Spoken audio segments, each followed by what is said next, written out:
नमस्कार साथियों। उम्मीद करता हूँ आप बढ़िया होंगे, मस्त होंगे और आपकी पढ़ाई भी मस्त चल रही होगी। हम कर रहे हैं क्लास 12th की क्वेश्चन बैंक और क्लास 12th की क्वेश्चन बैंक में आज हम बात करेंगे यूनिट 14 दैनिक जीवन में रसायन की। साथियों, मैं जो प्रश्न बैंक की क्वेश्चन करवा रहा हूँ ये अल्टरनेट करवा रहा हूँ, अभी कुछ क्वेश्चन बैंक्स बाकी हैं। तो आप वीडियोज़ में चैनल पर जाइएगा और वीडियोज़ में हर यूनिट की आपको जो है क्वेश्चन बैंक मिलेगी और इसकी आपको प्लेलिस्ट में इसकी प्लेलिस्ट डिस्क्रिप्शन में मिल जाएगी, जिसमें आपको सारी यूनिट के जैसे जैसे बनती जाएगी उसमें प्लेलिस्ट में ऐड होती जाएगी और सारी यूनिट के क्वेश्चन बैंक के सॉल्यूशन आपको मिलेंगे।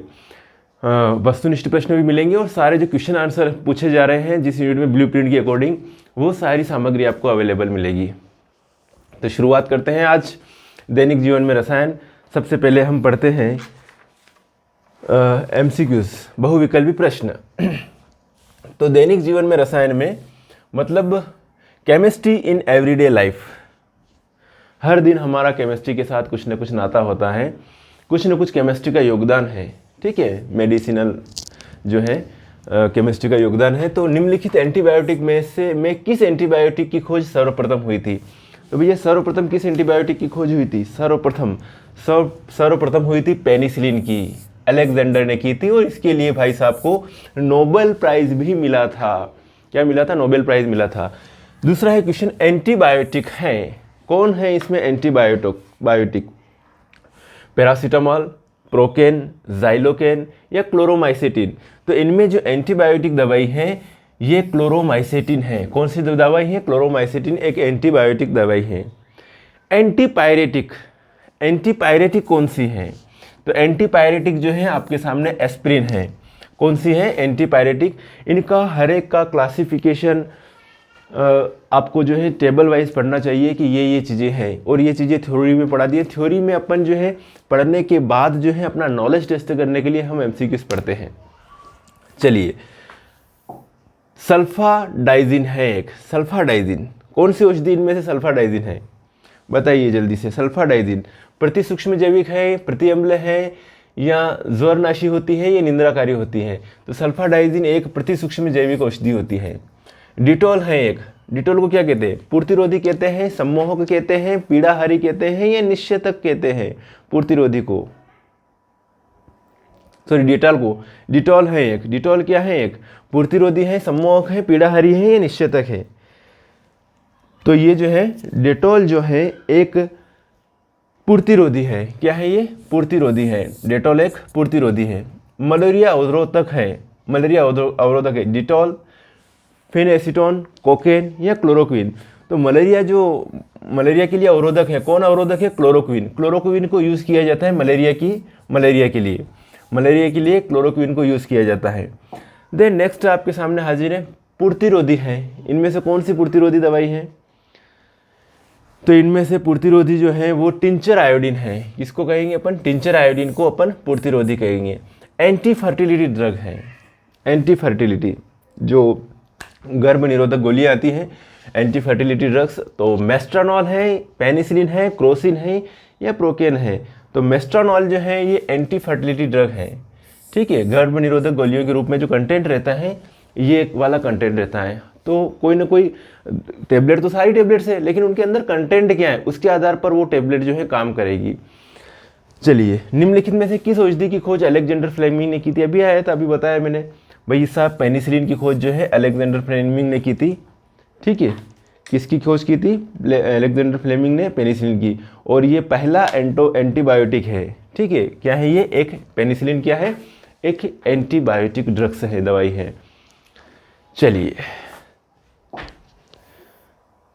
सेलॉल का उपयोग किया जाता है। किसमें किया जाता है सेलॉल का उपयोग? तो एंटीसेप्टिक में भी किया जाता है और एंटीपायरेटिक में भी किया जाता है।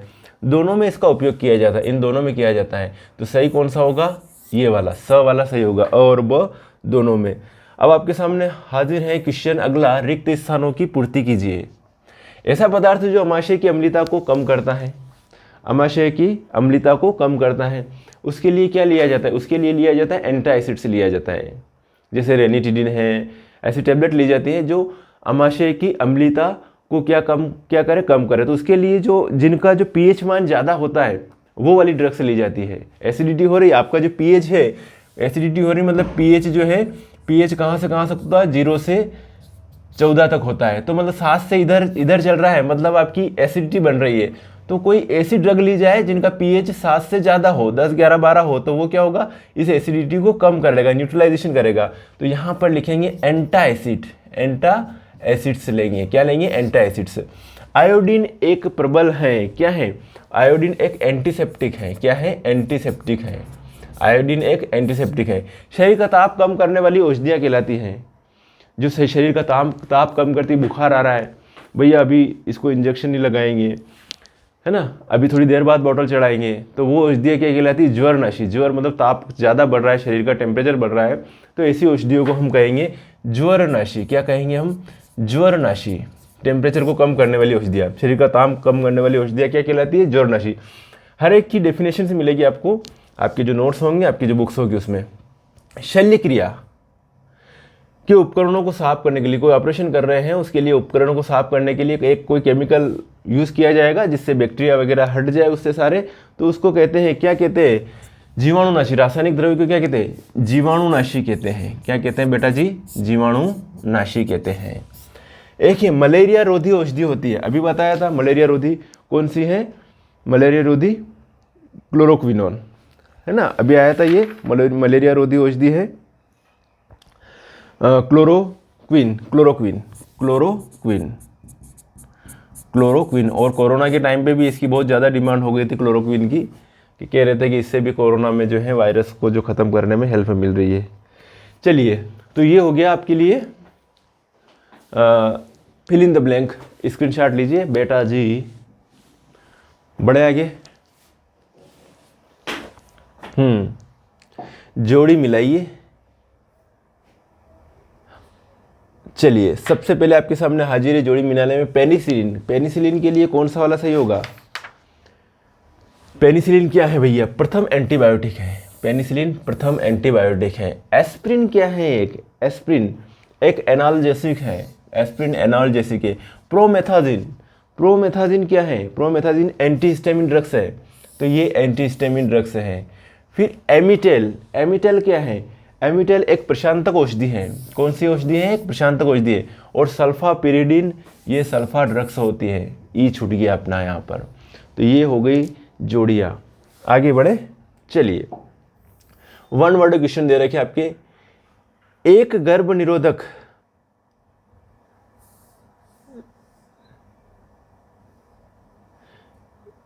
ध्यान रखना बेटा, हर चीज़ को सिस्टमेटिक तरीके से अच्छे से पढ़ना, आपके अच्छे परसेंटेज बनेंगे, अच्छे मार्क्स आएंगे आपके एग्ज़ाम में। और आपको पता होगा कि आपके जो है 30% जो है फिल इन द ब्लैंक, एक 1 वर्ड, सही जोड़ियाँ और मल्टीपल चॉइस क्वेश्चन में से पूछे जाएंगे। मतलब आपके 28 नंबर का जो पेपर बनेगा, 7 चौके 28 नंबर के तो यही पूछ रहे हैं। तो आराम से पास तो इसी में से हो रहे हैं, अच्छे से याद करके जाओगे तो पास होने में कोई ज़्यादा दिक्कत नहीं आएगी। एक इसलिए परीक्षा होनी चाहिए, परीक्षा आराम से होगी, सरल होगी, बढ़िया होगी। एक गर्भ निरोधक औषधि का रासायनिक नाम लिखिए। क्या है भैया, अभी आया था मॉस्टेरनल, लिख लेते हैं। एक मॉस्टेरनल जो है, मॉस्टेरनल गर्भ निरोधक औषधि है। औषधियाँ जो प्रतिजैविक के समान कार्य करती है लेकिन प्रतिजैविक नहीं है।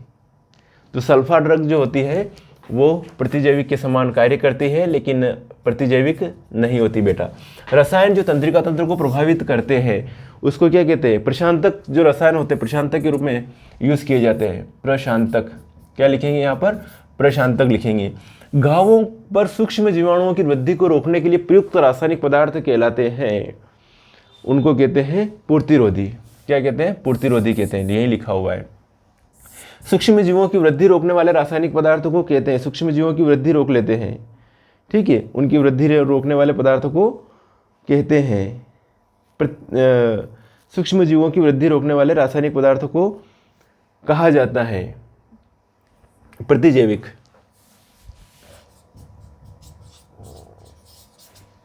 क्या कहा जाता है इनको, प्रतिजैविक कहा जाता है। नेक्स्ट है, पूरे शरीर शरीर की अथवा शरीर के किसी भाग विशेष की चेतना शून्य करने वाले रसायन कहलाते हैं। क्या कहलाते हैं? मतलब चेतना शून्य, आपको बेहोश करने वाले रसायन, निश्चेतक, जो बेहोश करने के काम में आते हैं उनको कहा जाता है निश्चेतक।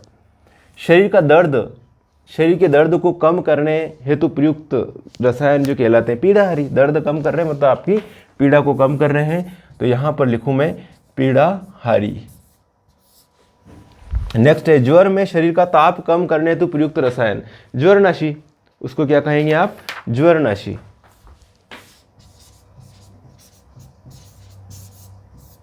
ज्वरनाशी। बढ़े आगे, स्क्रीनशॉट लीजिएगा, आगे बढ़ते हैं। चलिए, विभिन्न रसायन द्वारा रोगों की चिकित्सा कहलाती है। डिफरेंट टाइप के केमिकल्स होते हैं, उनके द्वारा रोगों की चिकित्सा कहलाती है। उसको क्या कहते हैं? विभिन्न रसायनों द्वारा। कीमोथेरेपी रसायन के कारण हो रही है, कीमोथेरेपी, इसको कहते हैं अपन कीमोथेरेपी।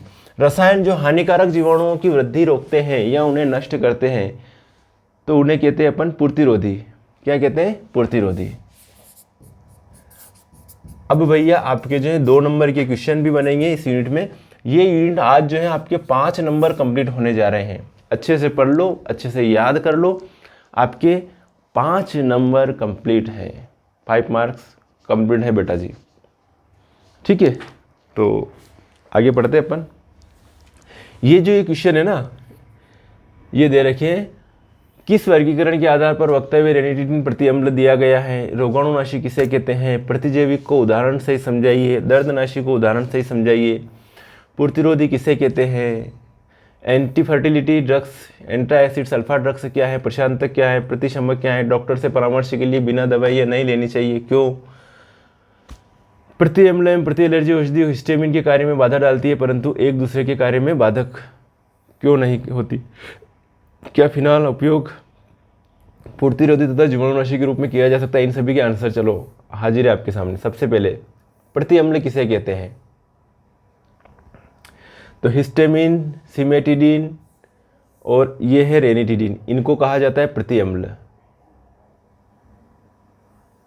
तो अपनी एसिडिटी ज़्यादा बन रही है किसी के, अमाशय में एसिड सिक्रेशन होता है और एसिड सिक्रेशन अगर ज़्यादा हो रहा है, मेरी बात सुनना, तो अमाशय में अम्ल का अत्यधिक उत्पादन उत्तेजना एवं पीड़ा देता है। पेट दर्द हो रहा है भैया, है ना, अमाशय में घाव हो जाते हैं, स्टोमक में घाव हो जाते हैं, प्रति अम्लता के उपचार के लिए ये औषधियाँ है। हिस्टामिन स्ट्रक्चर दे रखी है हर एक औषधि की। सिमेटिडिन, सिमेटिडिन की स्ट्रक्चर ये होती है। ये रेनिटिडिन स्ट्रक्चर ये होती है। स्क्रीनशॉट लीजिए, आगे बढ़ते हैं। रोगाणुनाशी किसे कहते हैं? रोगाणुनाशी डिसइंफेक्टेंट, वे रासायनिक पदार्थ जो बैक्टीरिया व अन्य सूक्ष्म जीवियों को नष्ट करते हैं। वे रासायनिक पदार्थ जो बैक्टीरिया और अन्य सूक्ष्म जीवियों को क्या करते हैं? नष्ट करते हैं, उनको क्या कहते हैं? रोगाणुनाशी कहते हैं। इसलिए इनका उपयोग त्वचा पर नहीं किया जाता है, त्वचा पर नहीं कर सकते इनका उपयोग, है ना, एलर्जी हो जाएगी। रोगाणुनाशी ये वे रासायनिक पदार्थ हैं जो बैक्टीरिया व अन्य सूक्ष्म जीवों को नष्ट कर देते हैं, किंतु ये जीवित ऊतकों को नुकसान पहुंचाते हैं। इसलिए ये अपने काम के नहीं है। फर्श वगैरह या कुछ शल्य चिकित्सा के उपकरण धोने हैं, साफ करने हैं, उनके लिए किया जा सकता है, लेकिन डायरेक्टर त्वचा पर नहीं किया जा सकता। फर्श धोनी हो उनके लिए कर सकते हो, ऑपरेशन के उपकरण साफ करने हैं उनके लिए आप उपयोग कर सकते हो, लेकिन डायरेक्टली नहीं कर सकते ऊतकों को, क्योंकि किंतु ये जीवित ऊतकों को क्या करते हैं भैया? नुकसान पहुंचाते हैं। इसलिए इनका उपयोग त्वचा पर नहीं किया जाता है। इनका उपयोग शल्य चिकित्सा में काम आने वाले संयंत्रों, इंस्ट्रूमेंट्स, पात्रों, वस्त्रों, फर्श आदि को सूक्ष्म जीवियों रहित करने के लिए किया जाता है। इनका उपयोग सूक्ष्म जीवों रहित करने के लिए किया जाता है। Phenol 1% cresol, phenol 1% cresol, hydrogen peroxide, sulphur dioxide, chlorine आदि ये यूज़ किए जाते हैं, है ना, इनका यूज़ किया जाता है। किसके लिए भैया? रोगाणुनाशी के लिए, रोगाणुनाशी के लिए, ठीक है।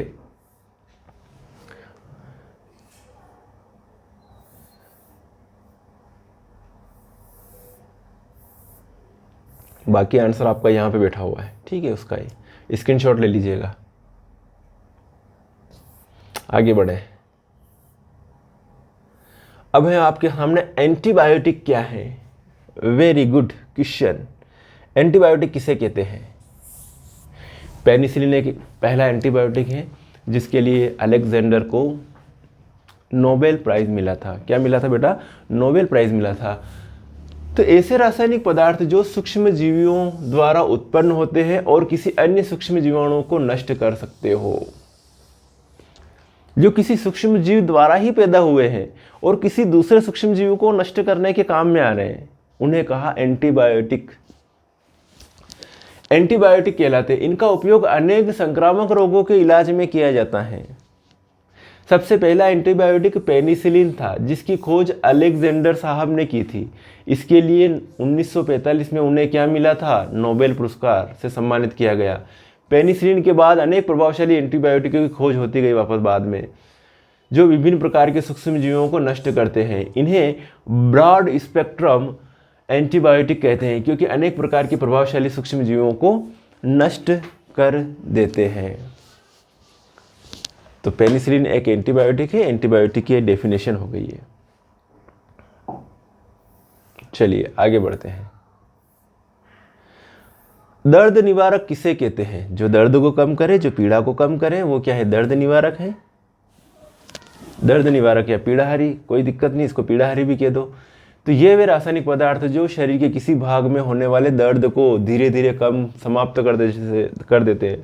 पेट में दुख रहा है भैया, हाथ पैर दर्द हो रहे हैं, दर्द को किसी भी तरीके से कम करना है तो उनके लिए ये वाली मेडिसिन से ली जाती है। मेडिसिन बोले तो औषधि ली जाती है। ये वे रासायनिक पदार्थ जो शरीर के किसी भी भाग में होने वाले दर्द को कम करे। शरीर के अलग अलग भाग के लिए अलग अलग रसायन होते हैं, है ना। अलग अलग भाग के लिए भैया पेट में दुख रहा है तो कौन सा है, भैया हाथ पैर दर्द हो रहा तो कौन सा केमिकल, कौन सी मेडिसिन से लें, अलग अलग रसायन होते हैं। एस्प्रिन तथा एनाल्जेरिन ज्वर निवारक तथा दर्द निवारक दोनों के रूप में कार्य करती है। कुछ मेडिसिन ऐसी होती हैं कि भैया आपके बुखार आ रहा तो भी काम में आ जाएगी, टेम्परेचर बढ़ रहा बॉडी का तो भी काम में आ जाएगी, आपके हाथ पैर दर्द हो रहा तो भी काम में आ जाएगी। दोनों तरह से काम में आती है। कुछ मेडिसिन ऐसी होती हैं। तो क्या लिखा है कि एस्प्रिन और एनाल्जिन ज्वर निवारक तथा दर्द निवारक दोनों के रूप में कार्य करती है। नोवेल्जिन सबसे अधिक प्रयोग होने वाली दर्द निवारक है।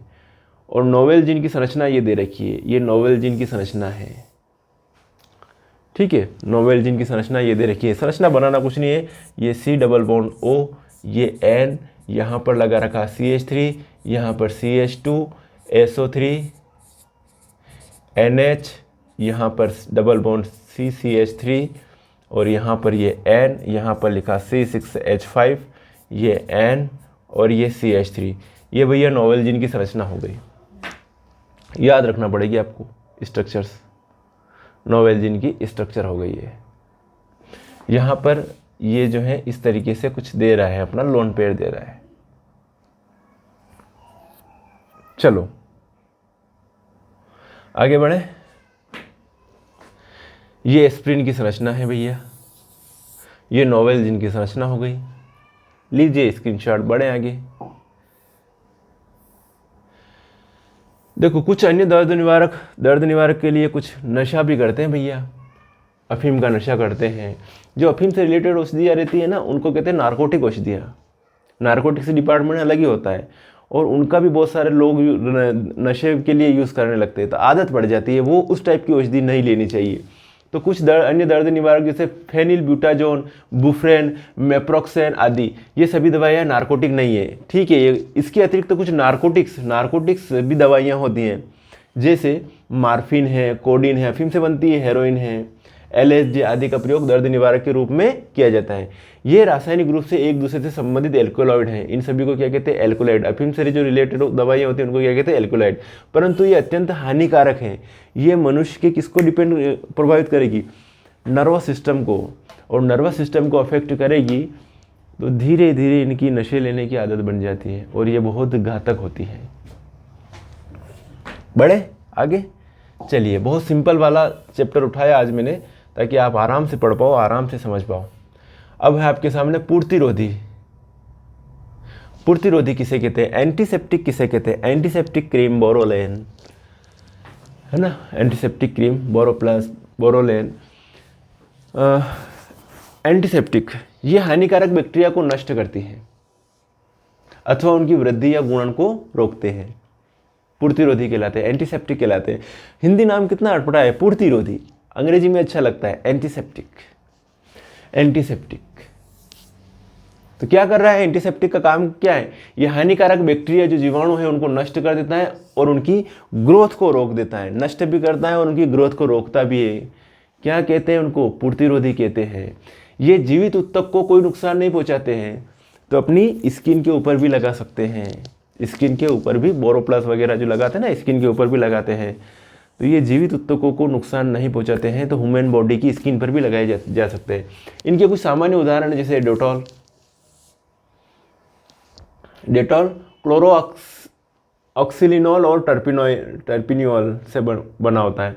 Savlon, acriflavine, methylene blue, gentian violet, mercurochrome, boric अम्ल और पोटेशियम परमैंगनेट। आयोडीन भी एक प्रबल जीवाणुनाशी है, बढ़िया बात है, जीवाणुनाशी है, जिसका उपयोग टिंचर आयोडीन में किया जाता है। टिंचर आयोडीन में किया जाता है, ध्यान रखना।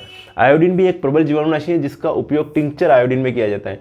आयोडोफार्म का उपयोग एक जीवाणुनाशक के रूप में किया जाता है। बाइथायोनल को साबुन में पूर्तिरोधी गुण उत्पन्न करने के लिए मिला दिया जाता है, साबुन के अंदर भी मिला दिया जाता है बायोथायोनल, ताकि अपनी बॉडी के अंदर बैक्टीरिया लाइफ बॉय है, जहाँ तंदुरुस्ती है वहाँ, सुना होगा आपने, तो ये मिला दिया भैया लाइफ बॉय में। तो साबुन जो नहाने के साबुन है उसके अंदर भी ये चीज़ मिला दी जाती है ताकि बैक्टीरिया को ख़त्म करे। बायोथायोनल को साबुन के पूर्तिरोधी गुण उत्पन्न करने में किया जाता है। यह शरीर पर विद्यमान कार्बनिक द्रव्य की बैक्टीरियल अपघटन से उत्पन्न दुर्गंध को दूर करता है ना। अपनी बॉडी में ज़्यादा टाइम दिन से नहाए नहीं, ये नहीं हुए, तो अपने आप क्या आने लगती है? दुर्गंध आने लगती है। उस दुर्गंध को दूर करने के लिए ये केमिकल्स काम आते हैं। चलिए, क्लोरोजाइनेलोन, डेटॉल है, ये डेटॉल से भी नहाते ना। बायोथायोनॉल स्ट्रक्चर है भैया, ये डेटॉल की स्ट्रक्चर ये है आपके। डेटॉल की स्ट्रक्चर कुछ नहीं है, रिंग बनाओ, ऐसे रिंग बनाई आपने, यहाँ पर लिखा OH, यहाँ पर लिखा CH3, यहाँ पे लिखा Cl और यहाँ पर लिखा CH3। ये बन गई आपकी डेटॉल की स्ट्रक्चर भैया। ओके,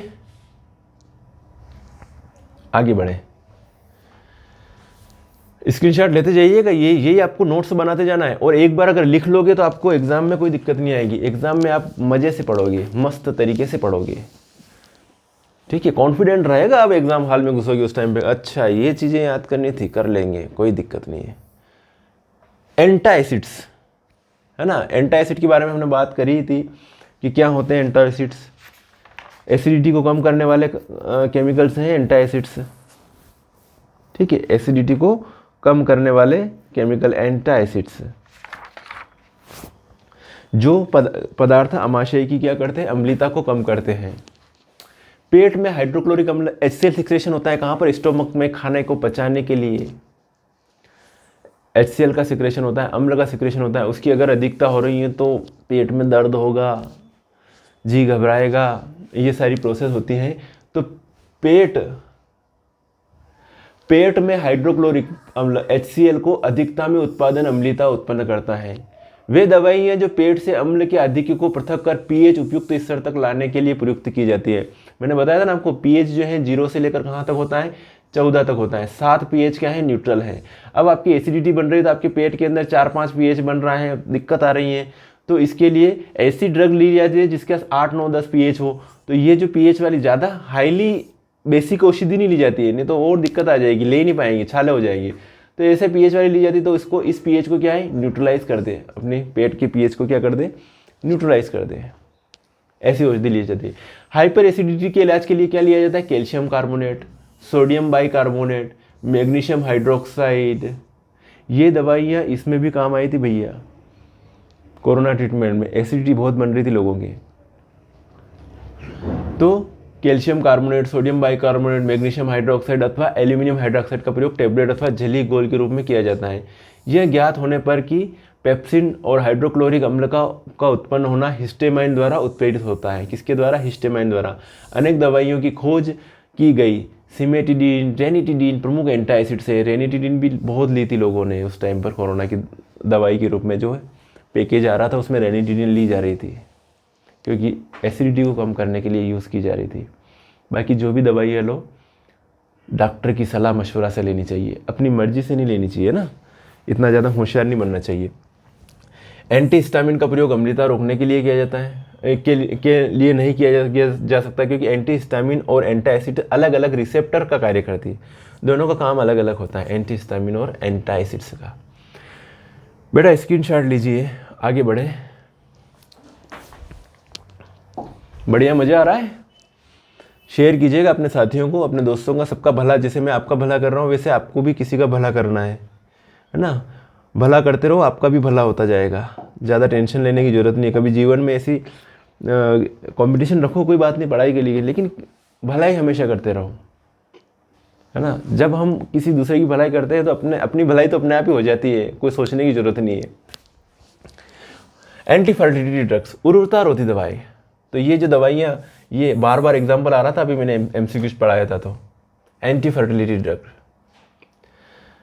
गर्भ निरोधक के रूप में प्रयुक्त की जाती है। उर्वरता रोधी मतलब बच्चा पैदा कर रहे हैं तो उसमें महिलाएं जो बच्चा पैदा करती हैं उसमें बाधाएं पैदा होती हैं ये दवाइयाँ लेने से, ठीक है। गर्भ निरोधक गोलियों के रूप में प्रयुक्त होती हैं। तो उर्वरता रोधी दवाइयाँ वे रासायनिक पदार्थ होते हैं जो औरतों में गर्भावस्था को रोकते हैं। औरतों में गर्भावस्था को रोकती है, उन्हें उर्वरता रोधी दवाइयाँ कहते हैं। ये दवाइयाँ औरतों के मध्य चक्र मतलब मेंस्ट्रुएशन साइकिल और अंडाणु बनने को नियंत्रित रखती हैं, दोनों को नियंत्रित रखते हैं। ये दवाइयाँ सामान्यतः खाने वाली गोलियों के रूप में प्रयुक्त की जाती हैं। इन गोलियों में उर्वरता रोधी कार्य करने वाले घटक सामान्यतः स्टेरॉइड होते हैं। क्या होते हैं? स्टेरॉइड। और स्टेरॉइड घातक होते हैं, है ना। बार बार अगर ये औषधियाँ ली जाए तो बाद में जब रिक्वायरमेंट होती है कि वापस जो है बच्चा पैदा करने की चाह रही थी, उस टाइम पे दिक्कतें आती हैं बहुत सारी। तो ये स्टेरॉइड होते हैं, स्टेरॉइड बॉडी के लिए घातक होते हैं। इससे कुछ दूसरे सिम्टम्स भी पैदा हो जाते हैं, जैसे थोड़ा मोटापा है, जो भी अलग अलग टाइप के सिम्टम्स पैदा हो जाते हैं किससे? स्टेरॉइड से। सभी उर्वरता रोधी या गर्भ निरोधक दवाइयों में आवश्यक रूप से संश्लेषित एस्ट्रोजन और प्रोजेस्टेरोन के व्युत्पन्नों का मिश्रण होता है। ये संश्लेषित स्टेरॉइड प्राकृतिक हार्मोन से अधिक प्रभावी होते हैं, मतलब पूरे अपने बॉडी के हार्मोनल सिस्टम को डिस्टर्ब कर देते हैं ये स्टेरॉइड्स। सामान्यतः गर्भ निरोधक के रूप में प्रयोग की जाने वाली गोलियां आर्थोनोवम तथा एनोविड है। आर्थोनोवम तथा एनोविड्स हैं, समझना। आर्थोनोवम गोली में मेस्ट्रॉल व नारएथिनड्रोन का मिश्रण होता है। आर्थोनोवम गोली में क्या होता है? एक तो मेस्ट्रॉल व नारएथिनड्रोन का मिश्रण होता है, ये कंपोनेंट उसके अंदर। एनोविड में मेस्ट्रोनॉल के साथ नारएथिनोड्रेल का मिश्रण होता है। ये तीनों यौगिक सेक्स हार्मोन की स्टेरॉइड संरचना युक्त होते हैं। ये सभी रासायनिक पदार्थ प्रोजेस्टेरोन सेक्स हार्मोन का प्रभाव समाप्त कर गर्भधारण को रोकते हैं। तो ये इनको कहा जाता है भैया एंटी फर्टिलिटी ड्रग या फिर उर्वरता रोधी दवाई। समझ में आया? आगे बढ़े बेटा, कैसा? आगे बढ़ते हैं। चलो, एंटी फर्टिलिटी ड्रग हो गया, एंटासिड्स हो गया। अब पढ़े हैं हम सल्फा ड्रग्स। क्या होता है सल्फा ड्रग्स? जिसमें सल्फर कंटेंट के रूप में रहता है ना। तो ये औषधियाँ एंटीबायोटिक या के समान सूक्ष्म जीवों को नष्ट करने में प्रयुक्त होती है ना। ये औषधियाँ भी एंटीबायोटिक के समान सूक्ष्म जीवों को नष्ट करने में प्रयुक्त होती हैं। इन्हें प्रयोगशाला में बनाया जाता है, संश्लेषित किया जाता है। और इनके एग्जाम्पल ये रहे। सिंपल चीज़ें हैं, ऐसी थ्योरेटिकल चीज़ें हैं, पढ़ने से याद हो जाएगी, समझना है बस। सल्फा ड्रग्स, तो ये औषधियाँ भी एंटीबायोटिक्स के समान सूक्ष्म जीवों को क्या करती है? नष्ट करने में प्रयुक्त की जाती है। इन्हें प्रयोगशाला में संश्लेषित किया जाता है। सल्फाडाइजीन, सल्फेनिलमाइड, सल्फाथायोजाल, सल्फागुआनिन, ओरेसूल आदि प्रमुख यहाँ हैं। इनको सल्फा ड्रग्स कहते हैं, इनको सल्फा ड्रग्स कहते हैं। चलिए अगला है क्वेश्चन आपके सामने, प्रशांतक किसे कहते हैं? अरे भैया, प्रशांतक औषधियाँ जो रहती ना वो अपने बॉडी के नर्वस सिस्टम को अफेक्ट करती है। जो पागल लोग होते हैं ना उनको दी जाती है प्रशांतक औषधियाँ, और बहुत एक इफेक्टिव औषधियाँ रहती है ये।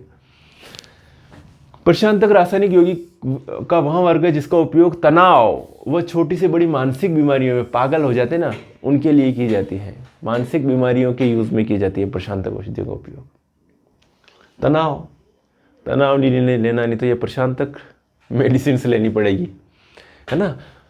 तो तनाव व छोटी बड़ी मानसिक बीमारियों में किया जाता है। यह अच्छा होने की भावना को अभिप्रेरित करके चिंता, तनाव, क्षोभ अथवा उत्तेजना से मुक्ति देती है। कभी कभी होता है ना, कोई पागल बोले ये पागल है, औषधियाँ चल रही, ये मेडिसिन ले रहा लगातार, तब तक ठीक बातें कर रहा, सब दवाई खत्म हो गई, वापस पागल जैसी हरकतें करने लग गया। ऐसा होता है, हमारे गाँव में कुछ थे, एक पर्सन थे, उनकी दवाइयाँ चल रही थी। तो ये छोटा था तब मैं समझता था कि ये क्या हो रहा है, कहते थे लोग, कहते थे वहाँ पे आसपास के कि इनकी दवाई खत्म हो गई, वापस पत्थर फेंकने लग गया, वापस पागल जैसी हरकतें करने लग गए। ये चीज़ होती है। तो चिंता, तनाव, क्षोभ, उत्तेजना से मुक्ति देते हैं। प्रशांतक लगातार टेंशन, ये चीज़ मायने रखती है तनाव, मानसिक बीमारियों के लिए।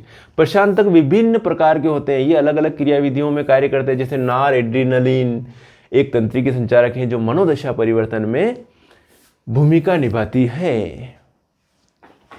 कैसा लगा? चलिए आगे बढ़े। अरे ये क्वेश्चन है आपके, एक बहुत बढ़िया क्वेश्चन है। बिना डॉक्टर से परामर्श लिए दवाइयाँ क्यों नहीं लेनी चाहिए? नहीं लेनी चाहिए भैया, ज़्यादा दिमाग नहीं लगाना, नहीं तो लफड़े में हो जाओगे, एलर्जी हो जाएगी।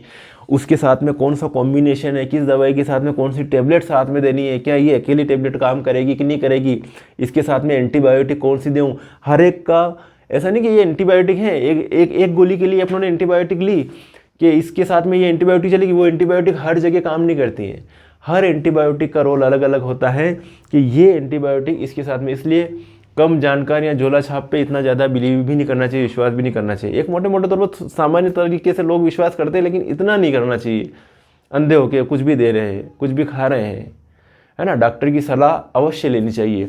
तो क्या है कि बिना डॉक्टर से परामर्श लिए दवाइयाँ क्यों नहीं लेनी चाहिए? तो औषधि मतलब मेडिसिन, जो दवाई ले रहे हैं उसको औषध कह रहे हैं। औषधि विशेष लक्ष्यों से अन्योन्य क्रिया के लिए अभिकल्पित की जाती है कि ये लक्ष्य है भैया, पेट दर्द की है, सिर दर्द की है, कैंसर की दवाई है, हार्ट अटैक की दवाई है। तो हर जगह एक ही दवाई थोड़ी काम आती है क्या? हर जगह अलग अलग दवाई काम आती है। तो औषधियाँ विशेष लक्ष्यों से अन्योन्य क्रिया के लिए अभिकल्पित की जाती है, जिससे इनके द्वारा दूसरे लक्ष्यों पर पार्श्व प्रभाव की संभावना न्यूनतम हो। ये ध्यान रखा जाता है कि साइड इफेक्ट, पार्श्व प्रभाव मतलब साइड इफेक्ट ना हो, साइड इफेक्ट ना हो कि इससे ये लेंगे तो इससे ये वाली चीज़ तो नहीं पैदा हो जाएगी, दवाई ये ले रहे एक और नई बीमारी तो नहीं पैदा हो जाएगी। तो साइड इफेक्ट की संभावना न्यूनतम हो, इसलिए औषधियाँ विशेष लक्ष्यों से अन्योन्य क्रिया के लिए अभिकल्पित की जाती हैं, जिससे इनके द्वारा दूसरे लक्ष्यों पर पार्श्व प्रभाव की संभावना न्यूनतम हो। इससे पार्श्व प्रभाव मतलब साइड इफेक्ट न्यूनतम हो जाता है। यदि उपयुक्त औषधि न ली जाए तो औषध का पार्श्व प्रभाव, तो औषधि का क्या हो जाता है? साइड इफेक्ट होगा। अतः औषधि को डॉक्टर की सलाह से ही लेनी चाहिए, ये तो दूसरी चीजें पैदा हो जाएगी, साइड इफेक्ट हो जाएगा। साइड इफेक्ट, पार्श्व प्रभाव मतलब साइड इफेक्ट। चलिए समझ में आया? आगे बढ़े। जय हो। प्रति अम्ल तथा प्रति एलर्जी औषधियां हिस्टामिन का कार्य में बाधा डालती है। प्रति अम्ल एवं प्रति एलर्जी औषधियां हिस्टामिन के कार्य में बाधा डालती है, परंतु यह एक दूसरे के कार्य में बाधक क्यों नहीं होती? एक दूसरे के कार्य में बाधक नहीं होती है, हिस्टामिन के कार्य में बाधा डाल रही है। तो प्रति अम्ल और प्रति हिस्टामिन औषधियां हिस्टामिन के विरुद्ध कार्य करती हैं, बढ़िया बात है।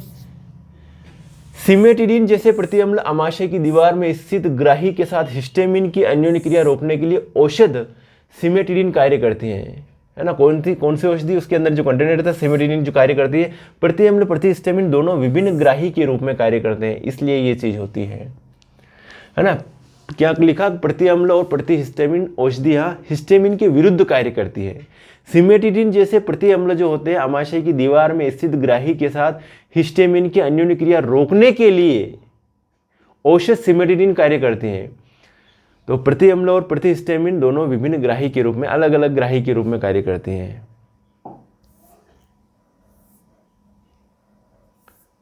कितने और क्वेश्चन रहे बच्चा यार? एक पूर्तिरोधी, एंटीसेप्टिक, बायोथेनॉल हो गया था शायद ये एंटीसेप्टिक वाला। तो डेटॉल और ये है एंटीसेप्टिक है। क्लोरोजाइलेनॉल और बायोथायनॉल, ये एंटीसेप्टिक है। स्क्रीनशॉट ले लीजिएगा इसका भी। पूर्तिरोधी, जीवाणुनाशी, वे रासायनिक पदार्थ जो सूक्ष्म जीवों जैसे बैक्टीरिया तथा वायरस द्वारा होने वाले रोगों के उपचार के लिए दवाई के रूप में प्रयुक्त किए जाते हैं, जीवाणुनाशी कहलाते हैं। सूक्ष्म जीवों जो रोग उत्पन्न करता है पैथोजन कहलाता है। आर्स फेनोमिन या सल्वारसन एक प्रमुख जीवाणुनाशी है। सल्फा ड्रग भी जीवाणुनाशी के रूप में प्रयुक्त किए जाते हैं। तो जीवाणुनाशी के बारे में ये डेफिनेशन है।